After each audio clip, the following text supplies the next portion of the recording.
நமது மிஷனரி இயக்கமானது 195 முழுநேர பணியாளர்களை கொண்டு ஒடிசா மாநிலத்தில் செயல்படுகிறது.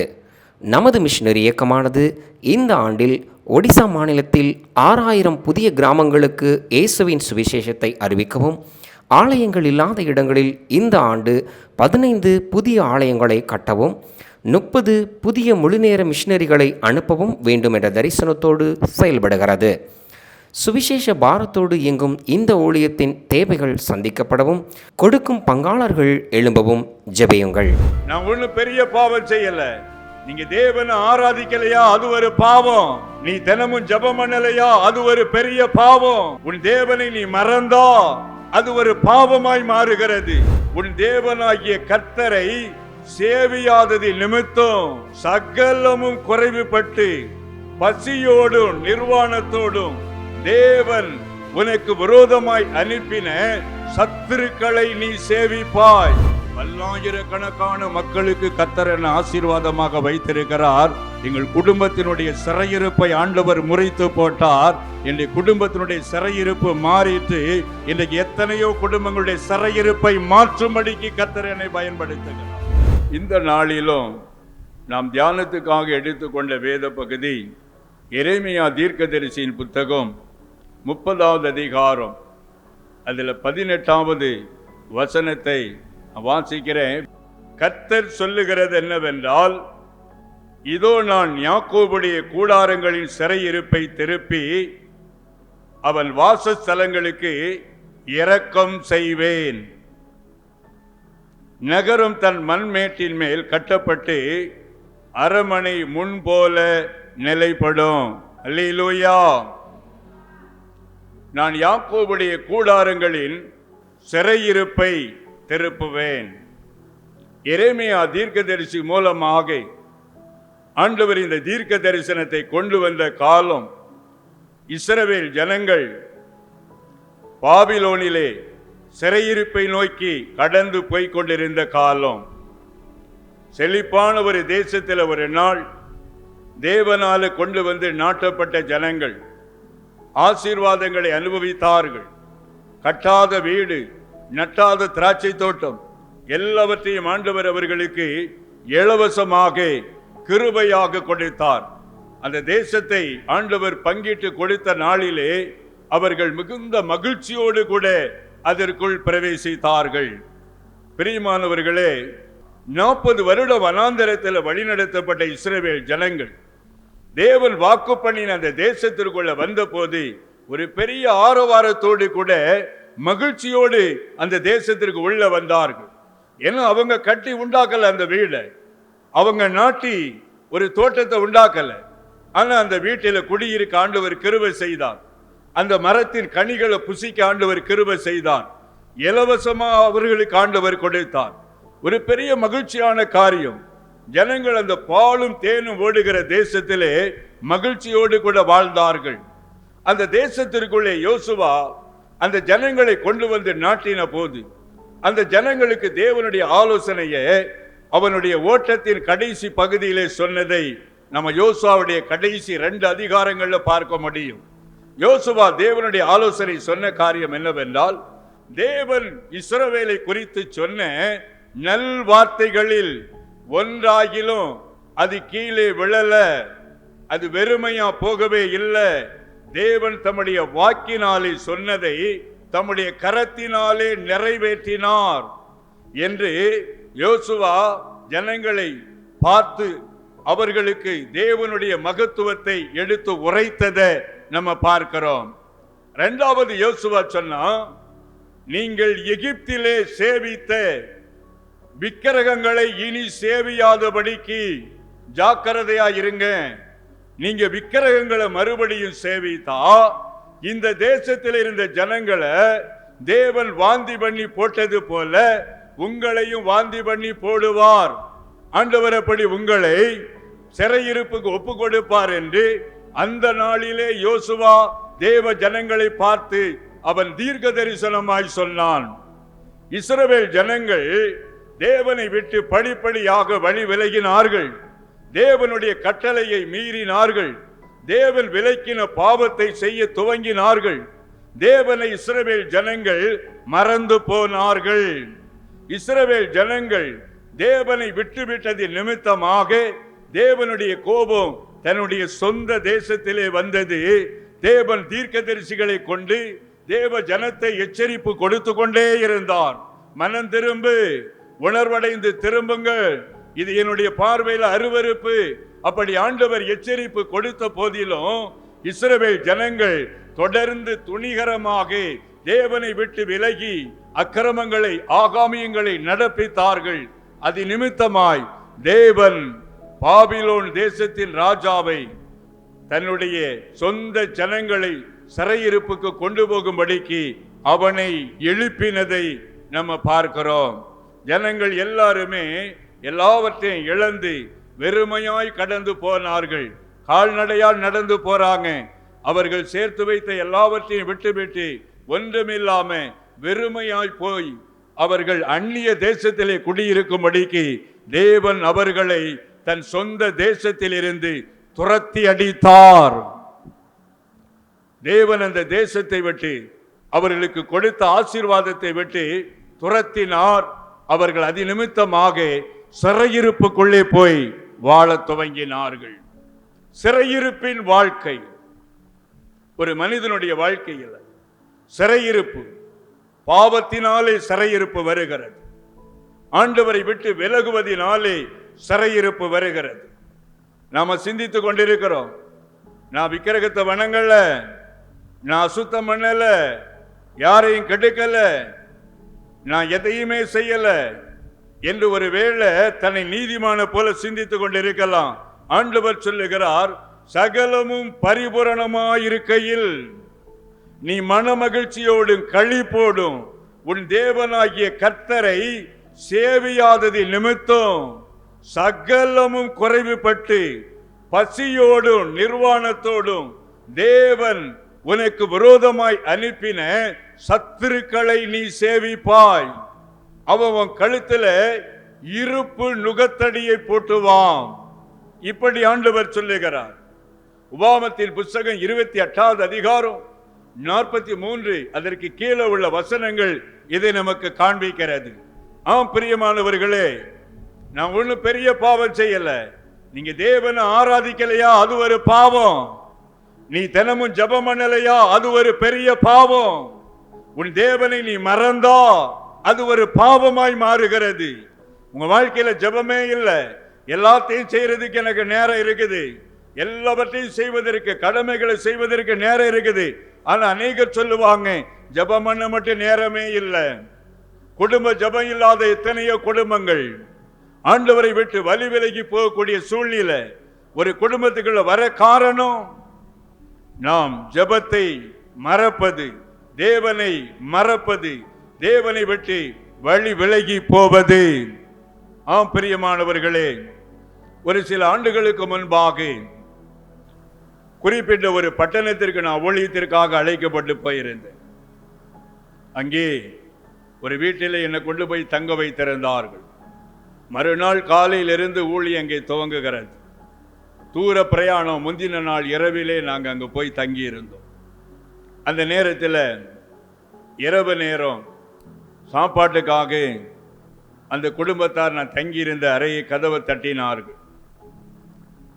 அவர்களோடு கூட சேர்ந்து ஜெபம் பண்ணும்படியாக ஆவியானவர் முன்னமே எனக்கு சொன்னதினாலே, நீங்க குடும்ப ஜெபம் பண்ணிட்டீங்களா என்று கேட்டேன்.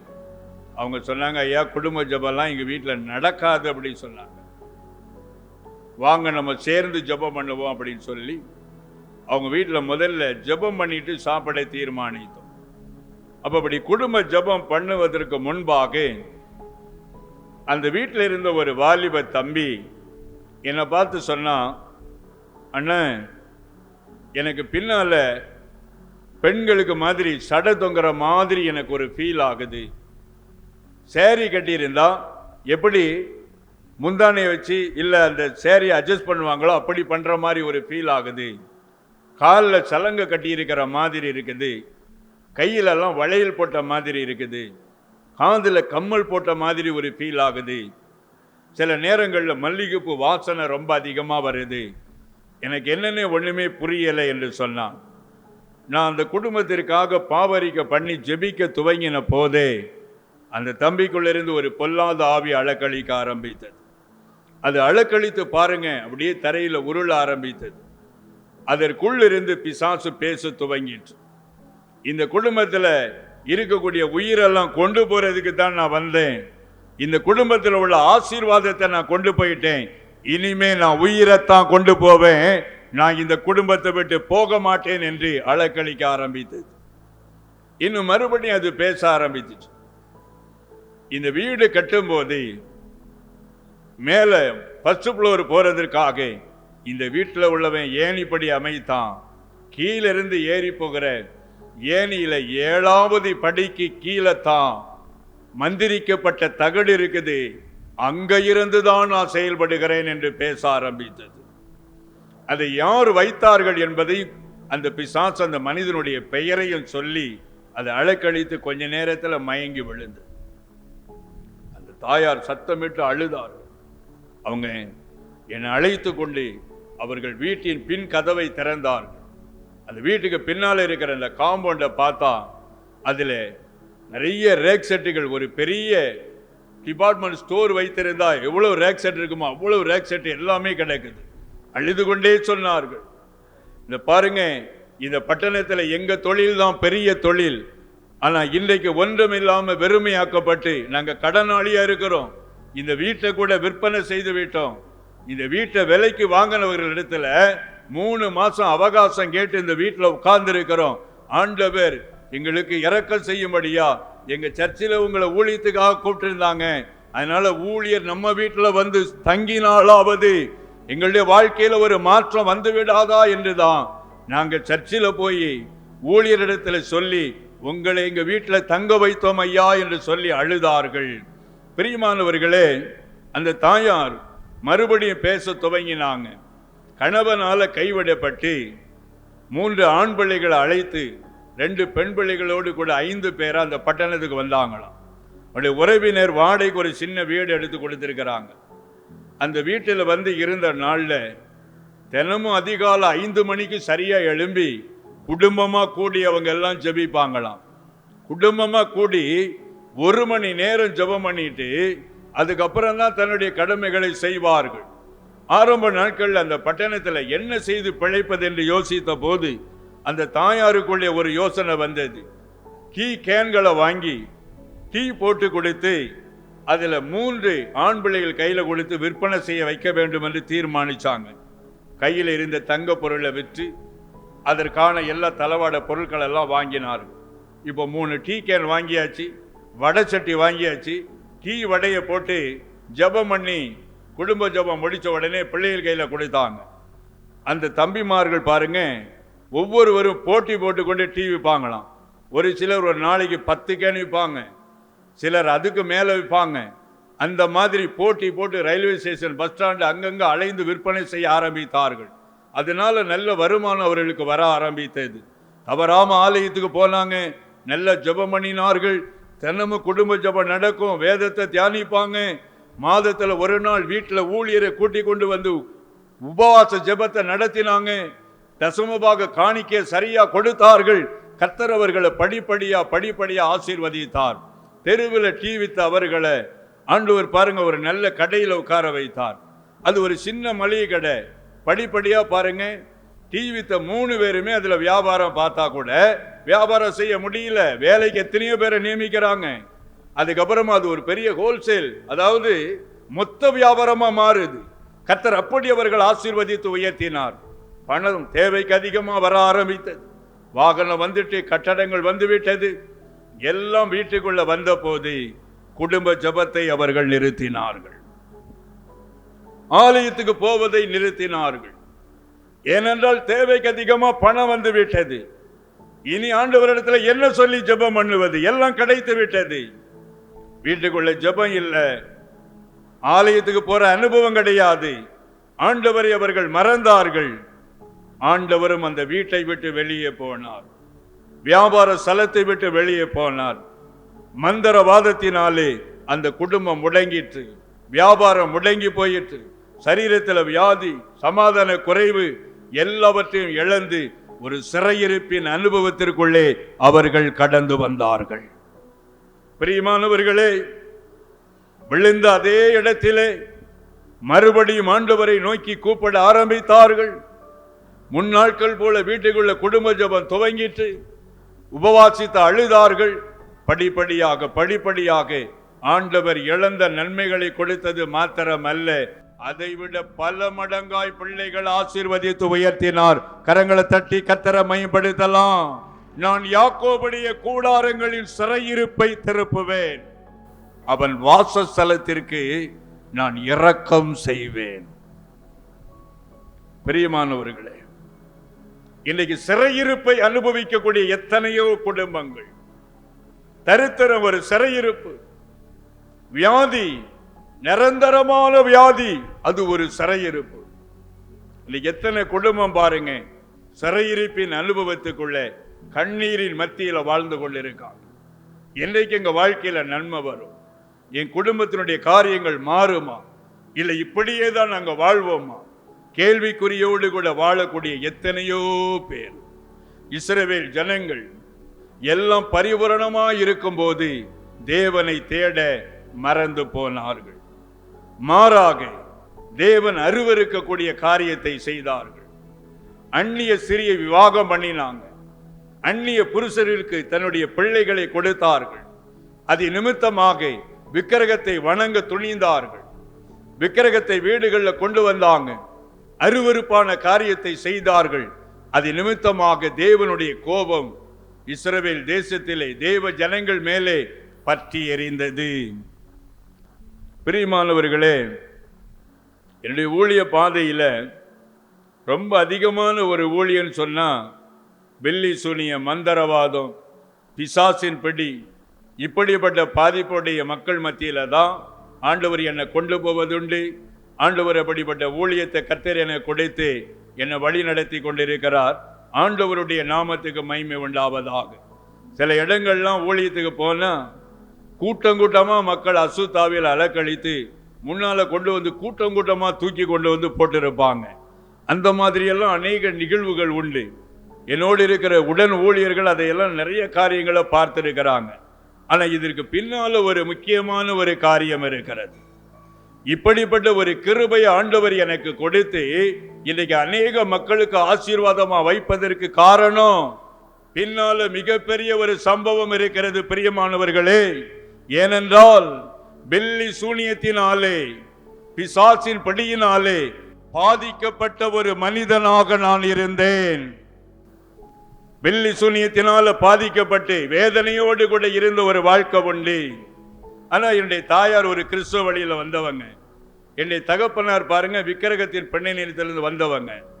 என்னுடைய தாயாருடைய அனுபவம் அவங்க ஆலயத்துக்கு போறது இல்லை. என்னுடைய தகப்பனார் எல்லா மதமும் ஒண்ணுதான் என்ற ஒரு மனநிலையில் உள்ளவங்க. குறிப்பாக சொல்ல போனா வீட்டில் மூத்த மகனா நான் இருந்தபடியினால பாடுகள் வரும்போது என்னை விக்கிரக கோயிலுக்கு தான் என்னுடைய தகப்பனார் அழைத்து கொண்டு போவார். அங்க போய் கும்பிடும்படிக்கு என்ன சொல்லுவார்கள். அதனால பாருங்க எதற்குமே வித்தியாசம் தெரியாத ஒரு வாழ்க்கை தான் நான் வாழ்ந்து கொண்டிருந்தேன். நான் இங்க இருக்கக்கூடிய இடத்துல நானே விக்கிரகத்துக்கான பண்டிகை எல்லாம் நான் முன்னின்று நடத்தின காலமெல்லாம் உண்டு. அப்படியெல்லாம் வாழ்ந்த ஒரு வாழ்க்கை. பிரியமானவர்களே, அது நிமித்தமாக பாருங்கள், மந்திரவாதத்தினால என்னுடைய குடும்பம் பாதிக்கப்பட்டது. மந்திரவாதத்தினால பாதிக்கப்பட்டது. ஒவ்வொன்றா எல்லாவற்றையும் என்னுடைய வீட்டிலே இழப்புகள் உண்டானது. என்னுடைய தகப்பனார் பாருங்க ஒரு பெரிய வட்டி பிசினஸ் செய்யக்கூடியவராக இருந்தார். சிவகாசி பட்டணத்திலேயே 2வது பெரிய வட்டி பிசினஸ் பண்ணக்கூடியவராக என்னுடைய தகப்பனார் இருந்தார். அப்படியானா எந்த அளவுக்கு அந்த தொழில் ஆசீர்வாதமா அந்த நாட்களில் இருந்திருக்கும் பாருங்க. அப்படிப்பட்ட ஒரு சூழ்நிலை. அது மாத்திரம் இல்லை, நிறைய மாட்டு பண்ணை வைத்திருந்தாங்க. மாட்டு பண்ணையில் ஒரே நாளில் 5 மாடு அப்படியே செத்து போனது. ஆடுகள் வளர்க்க கொடுத்த இடத்துல அது செத்து போகும். வீட்டில் வளர்க்குற நாய் கூட பாருங்க துடித்து செத்து போகும். இந்த மாதிரி ஒரு பில்லி சூனியம் எங்க வீட்டுக்குள்ள அலக்கழிக்க ஆரம்பித்தது. இந்த பில்லி சூனியத்தினால குடும்பத்துக்குள்ள சமாதானம் கிடையாது, வருமானம் கிடையாது. எல்லாவற்றையும் படிப்படியாக இழந்து, நிலங்களை இழந்து, வீடுகளை இழந்து, எல்லாவற்றையும் இழக்கக்கூடிய ஒரு சூழ்நிலைக்கு என்னுடைய குடும்பம் முழுமையுமாக அது தள்ளப்பட்டு போனது. ஏன் என்னவென்றே யாருக்கு தெரியாது. அப்படிப்பட்ட ஒரு நிலை. பல இடங்களுக்கு ஜாதக புத்தகங்களை தூக்கிட்டு என்னுடைய தகப்பனார் போவாங்க. அங்க போய் இங்க போய் பார்ப்பாங்க. இத்தனை வருஷத்துல சரியாயிரும், இத்தனை மாதத்துல சரியாயிரும். ஆனா எந்த மாற்றமும் வரவே இல்லை. ஒரு நாள் என்னுடைய தாயாரும் நானும் மாத்திரம் வீட்டில் இருந்தோம். அந்த சமயத்துல ஒரு மனிதர் வெள்ளை வேஷ்டி வெள்ளை சட்டை போட்டுக்கிட்டு என்னுடைய வீட்டுக்கு வந்தார். ஒரு பேக்கை கையில் வைத்திருந்தார். உங்கள் வீட்டில் பில்லி சூனியம் இருக்குது, அதை நான் எடுத்துருவேன் அப்படின்னு சொன்னார். உடனே பில்லி சூனியமா? அப்போ அதை எடுத்துட்டா ரொம்ப நல்லது. அப்போ ஐயா வந்து உடனே எடுத்துருங்க அப்படின்னு சொல்லி சொன்னேன். கதவை திறந்தாச்சு. அவர் உள்ளே வந்தார். வேதாமத்தை திறந்து அப்படியே வைத்தார். அவர் பையில் இருக்கிற வேதாமத்தை தூக்கி வச்சுட்டார். அதில் ஒரு சிலுவை பாருங்க, என்னுடைய விரல் அளவு இவ்வளவு உயரத்துக்கு ஒரு சிலுவையை தூக்கி அது மேலே வைத்தார். கொஞ்ச நேரம் கண்ணை மூடிக்கொண்டே இருந்தார். திரும்ப கண்ணை திறந்தார். எங்களை கண்ணை திறந்து பார்க்க சொன்னார். பார்த்தா அந்த சிலுவை அப்படியே அசைந்து கொண்டே இருந்தது. தானாக அப்படியே அசைந்து அப்படியே குறிப்பிட்ட ஒரு திசையை நோக்கி திரும்பிட்டு, இந்த திசையில் உள்ளவன் தான் உங்கள் வீட்டுக்கு விரோதமாக பில்லி சூனியை வைத்திருக்கிறான். அதனால எனக்கு இவ்வளோ பணம் கொடுத்தா அந்த பில்லி சூனியத்தை நான் சரி பண்ணிடுவேன் அப்படின்னு சொன்ன உடனே என்னுடைய தாயார் கடன் வாங்க என்னை அனுப்பி விட்டாங்க. அங்கே இங்கே போய் கடனை வாங்கி அவர் கேட்டதை கொண்டு வந்து கொடுத்தாச்சு. திரும்ப கேட்டார், ஒரு கருப்பு கோழி ஒன்றை கொண்டு வா, இன்னைக்கே இதை நான் முடிச்சிருவேன். ஒரு கோழியை கொண்டு வந்து கொடுக்குறேன். அதை அப்படியே காலை பிடித்து கொண்டு உயிரோடு அப்படியே தலைகளாக வச்சிருந்தார். ஏதேதோ வாயில ஜொப்பங்கிற பேரில் சொல்லிக்கிட்டே இருந்தார் பாருங்க. அவர் கையிலே கொஞ்ச நேரத்தில் அது செத்து போச்சு. இதோட மந்திரவாதம் முடிஞ்சிட்டு அப்படின்னு சொல்லி அந்த கோழியை கீழே போட்டார். அது ஒரு அரை மணி நேரம் செத்து தான் கிடந்தது. மந்திரவாதம் எல்லாமே முடிஞ்சிட்டு இனி வீட்டுக்குள்ள ஆசீர்வாதம் வந்தாச்சு. மந்திரவாதத்தை எடுத்துட்டோம். அப்படி தகப்பனார் வந்தோடனே இதை முதல்ல தெரியப்படுத்தணும்னு சொல்லிட்டு ரொம்ப ஆர்வமாக நான் இருந்தேன். அவர் போயிட்டார். அந்த செத்து போன கோழியெல்லாம் தூக்கி பைக்கில் வச்சு கொண்டு போயிட்டாரு. பணத்தை வாங்கிட்டு போயாச்சு. இல்லை தகப்பனார் வரும் வரைக்கும் இரவில் காத்திருந்து நடந்ததெல்லாம் சொன்னேன். கொஞ்ச நேரம் யோசித்தாங்க. அப்படியெல்லாம் மந்திரவாதம் நமக்கு யார் வைக்க போகிறா? அப்படியெல்லாம் ஒன்றும் இருக்காது. சரி இருந்தாலும் போகுது, எல்லாம் முடிஞ்சு போச்சு அப்படின்னு சொல்லி விட்டாங்க. என்றைக்கு பாருங்க மந்திரவாதத்தை எடுக்கணுங்கிற ஒரு முயற்சிக்குள்ளே போனோமோ அன்றிலிருந்து பூதாகாரமான பிரச்சனைகள் வீட்டுக்குள்ள உருவானது. பிரியமானவர்களே, என் மேல ஒரு பொல்லாத ஆவி வந்து இறங்கிட்டு, அந்த பொல்லாத ஆவி என்னுடைய கை கால்களை எல்லாம் முடக்கி போட்டுரும். கை கால் செயல்படாமல் இருக்கும். தவண்டு தான் வீட்டுக்குள்ளே போகணும். அப்போ எனக்கு வயது 14. அந்த மாதிரி ஒரு சூழ்நிலைக்குள்ள என்னை தள்ளிட்டு கிட்டத்தட்ட 16-18 வயது வரைக்கும் அந்த வியாதி என் சரீரத்திலேயே இருந்தது. பிரியமானவர்களே, அந்த 14 வயதிலிருந்து 24 வயது வரைக்கும் இயேசு என்னை சந்திக்க மட்டும் அந்த பில்லி சூனிய ஆவி என்னை ரொம்ப அதிகமாய் பாதிக்க ஆரம்பித்தது. ராத்திரில எல்லாரோடையும் நான் படுத்திருப்பேன். ஆனால் திடீர்னு சொப்பனம் கண்ட மாதிரி இருக்கும். கதவை திறந்துட்டு நான் அப்படியே ரோட்டு வழியாக நடந்து போவேன். கிட்டத்தட்ட 3 அல்லது 4 கிலோமீட்டர் இருக்கும் சுடுகாடு. அந்த இடத்துக்கு அந்த பிசாசு என்னை கொண்டு போகும். அங்கே பார்த்தீங்கன்னா மொட்டை கிணறு, தண்ணி இல்லாத கிணறு. 2 விஷயம் அந்த கிணறை நோக்கி என்னை கொண்டு போனது. சரியாக பார்த்தீங்கன்னா எப்படியும் 12 மணியிலிருந்து 2 மணிக்குள்ளே தான் அப்படி கொண்டு போகும். அந்த மொட்டை கிணறு பக்கத்தில் போகும்போது என்னுடைய காலில் கல் தட்டி அப்படியே ரத்தம் வர ஆரம்பித்தது. வலித்த உடனே எனக்கு முழிப்பு வந்து விட்டது. அது வரைக்கும் நான் தூக்கத்திலே போகிறேன். திரும்பின உடனே எனக்கு பயங்கரமான பயம், பதட்டம். ஏன்னா அதிகமான ஒரு இருட்டு, முன்னால் அப்படியே கிணறு. அதை பார்த்துட்டு திரும்ப இயேசுவின் ரத்தம் ஜெயம்னு சொல்லிட்டு பிபிஎஸ்சில் சொல்லி கொடுத்தது சொல்லிக்கொண்டே வேக வேகமாக ஓடி ஓடி ஓடி வீட்டுக்கு வந்து மறுபடி அப்படியே கதவை தள்ளி உள்ளே வந்து கதவை அடைத்து கொண்டு அதே இடத்துல நான் படுத்துக் கொள்வேன். இப்படி பல முறை பிசாசு என்னை அலக்கழிக்க ஆரம்பித்தது. இப்படிப்பட்ட பிசாசின் பிடியில இருந்து ஆண்டவர் என்னை விடுதலையாக்கின விதத்தை பாருங்க. முதலாவது, ஒரு ஊழியக்கார அம்மா வேதாமத்தை எடுத்துக்கொண்டு என்னுடைய வீட்டுக்குள்ள வந்து பாருங்க, வீடெல்லாம் வித்துட்டு வாடகை வீட்டில் உட்கார்ந்துருக்கீங்களே, நீங்க இயேசுவை தேடினா என்ன என்று சொல்லி சுவிசேஷத்தை சொல்ல ஆரம்பித்தார். அப்போ காலையில் அதிகாலமே எழுந்து என்னுடைய தாயார் முதல்ல வீட்டுக்குள்ள குடும்ப ஜபத்தை செய்ய துவங்கினார்கள். குடும்ப ஜபம் பண்ண பண்ண பண்ண கர்த்தர் முதலாவது என்னை ரட்சித்து என்னை கட்டவிழ்த்து என்னை விடுதலை ஆக்கினார். எனக்குள்ள இருக்கிற பிசாசு என்னை விட்டு வெளியே போனது. ஆண்டவரை நான் தரிசிக்க ஆண்டவர் என்னை விடுதலை ஆக்கி இன்னைக்கு பாருங்க பல்லாயிரக்கணக்கான மக்களுக்கு கர்த்தர் என்னை ஆசீர்வாதமாக வைத்திருக்கிறார்.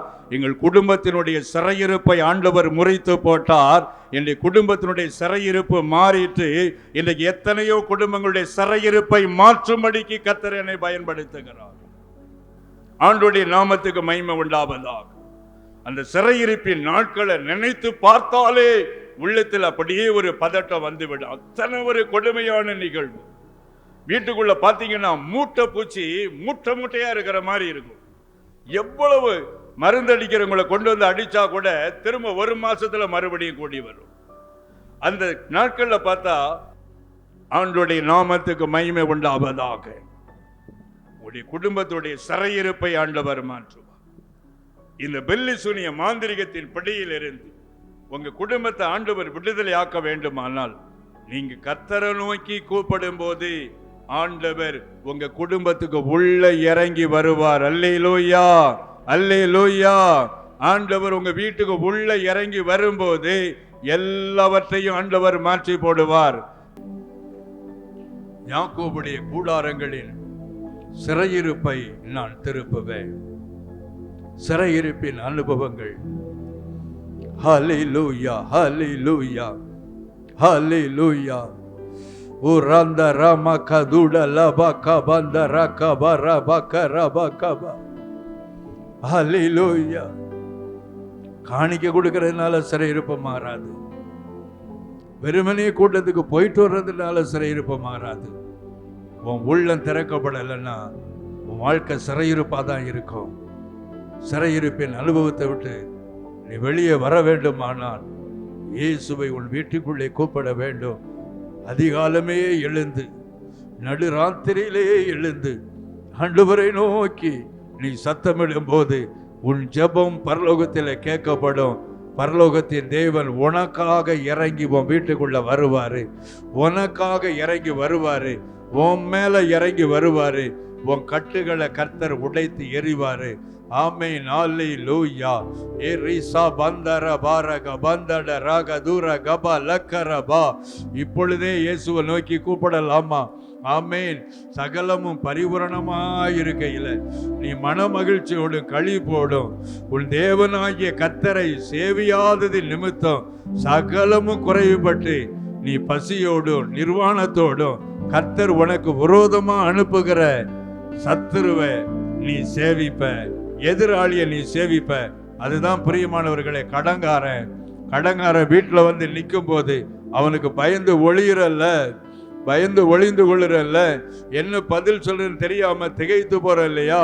கடன் ஒரு சிறையிருப்பு, வியாதி ஒரு சிறையிருப்பு, நிந்தைகள் அவமானங்கள் சிறையிருப்பு.